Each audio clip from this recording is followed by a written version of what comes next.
If you want to find reels you've already watched on Facebook, this quick guide will show you how. First, open the Facebook app and go to the Reels section. You can tap Reels from the bottom menu, or tap the menu icon, select See More, and then open Reels. Once you're on the Reels page, scroll up if needed until you see the three-dot menu in the top right corner. Tap it, then select History. You'll now see a list of the reels you've recently watched. Simply tap any reel to watch it again, share it with friends, or save it for later. And that's it.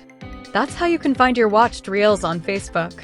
If this video helped you, don't forget to like, subscribe, and thanks for watching.